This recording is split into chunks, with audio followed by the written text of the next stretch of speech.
Hi, I'm Sahar Houshdaran. I'm a postdoc in Dr. Linda Giudice's lab at UCSF, and I'm going to be talking about the highlights of our molecular endocrinology paper. In human, the innermost layer of the uterus, called the endometrium, undergoes extensive cellular, functional, and molecular changes during the menstrual cycle and in response to estrogen and progesterone.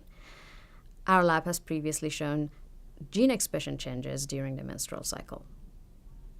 And while the role of several transcription factors and nuclear receptors have been shown in the regulation of gene expression, not much was known about the role of DNA methylation, the main epigenetic modification of the DNA, and this is the subject of this paper. DNA methylation is the addition of a methyl group to a cytosine in the context of a CpG dinucleotide. We used a high-throughput DNA methylation platform to investigate the methylation in 3 phases of the menstrual cycle: the proliferative, the early secretory, and mid-secretory phases. We also used the same samples and looked at their gene expression profiles by microarray, and then we assessed whether the changes in DNA methylation are associated with the changes in gene expression. The following are some of the major points of our article.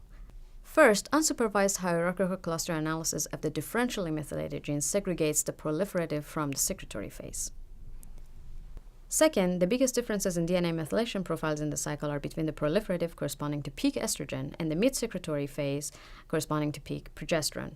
In all comparisons, we see both gain and loss of methylation, both within or outside CpG islands.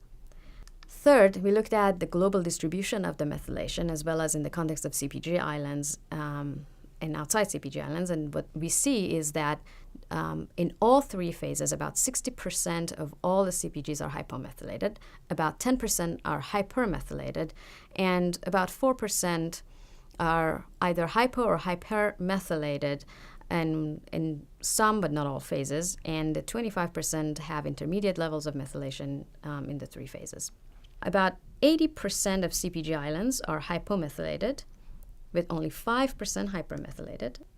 In contrast, only 13% of non-CpG islands are hypomethylated, and the remaining either hypermethylated or variably methylated. Fourth, for some of the differentially methylated loci, the changes in DNA methylation are associated with the changes in gene expression, including some genes with important endometrial biological functions such as RONX3, MMP26, and MOC1. Finally, this data adds human endometrium to a very short list of normal adult human tissues that have a dynamic DNA methylation profile. This research was supported by the NIH CPER U54 grant, and the samples were provided by the UCSF NIH Human Endometrial Tissue and DNA Bank.